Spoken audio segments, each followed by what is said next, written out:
O que é excepcional no Brasil é o período de estabilidade política e econômica. Nós tivemos isso entre a era FHC Lula, nós tivemos isso durante o período mais ou menos do governo Médici, estabilidade dada pela ditadura, inclusive, e crescimento econômico.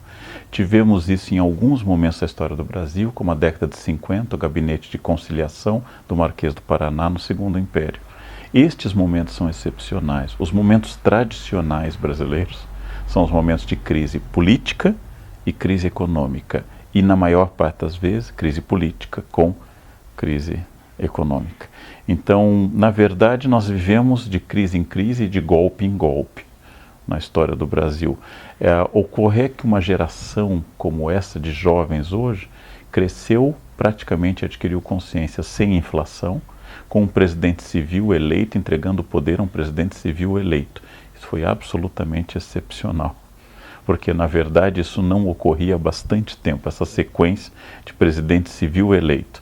Quando Fernando Henrique Cardoso, eleito pelo voto direto presidente, passou o poder a Luiz Inácio Lula da Silva, eleito pelo voto direto civil, as pessoas não se dão conta que isto é exceção no Brasil. Quando Lula passou o poder a Dilma, isso é exceção. De novo, isso não vai ocorrer tão cedo. Ou seja, nós vivemos de golpe em golpe.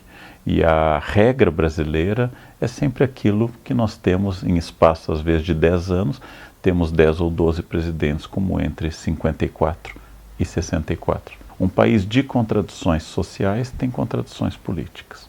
Um país de desníveis econômicos tem desnivelamento político. As crises aqui são distintas das crises vividas na Dinamarca ou na Noruega, onde há embate político. Mas aqui nós temos respostas diferentes para o Brasil. O Brasil é um país múltiplo, plural.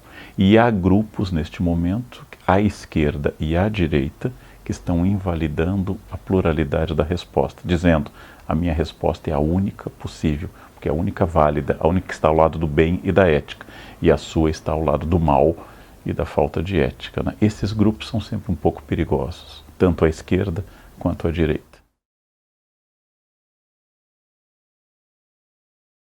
Enquanto for esse parlamentarismo envergonhado ou presidencialismo de coalizão, não dá certo, porque ele vai reunir o pior de dois mundos.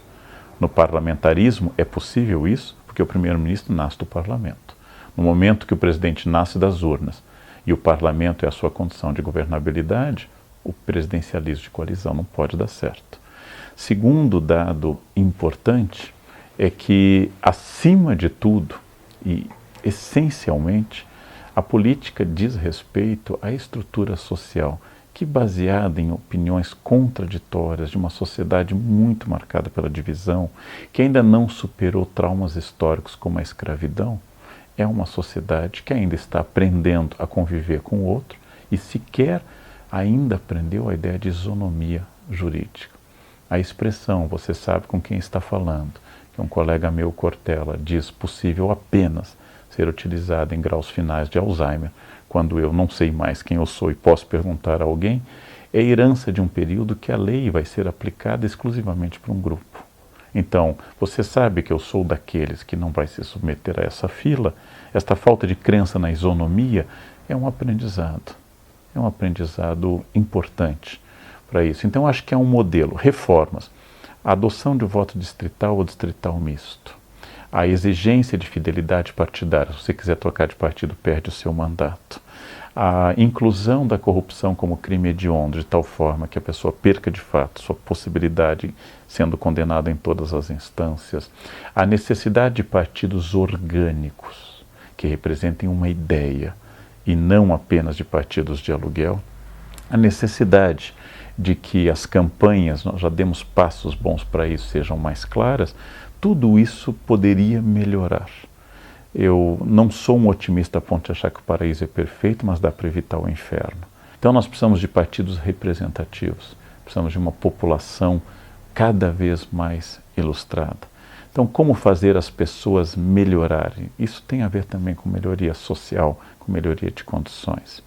Um grande político, no sentido positivo e negativo da palavra, Getúlio Vargas, perguntado como ele fez para enfrentar o tenentismo, que atacava todos esses escalões médios, baixos das Forças Armadas e punha em risco a própria ideia de governo na década de 30. Getúlio, maquiavélico, disse: eu os promovi a capitão. Quando o tenente passa a capitão, ele perde totalmente o seu impulso revolucionário. Então, é preciso reformular a política e que ela seja uma política de fato que corresponda a diversas correntes. E certamente nós precisamos de menos partidos e melhores. Precisamos endurecer leis que possibilitam a criação de partidos.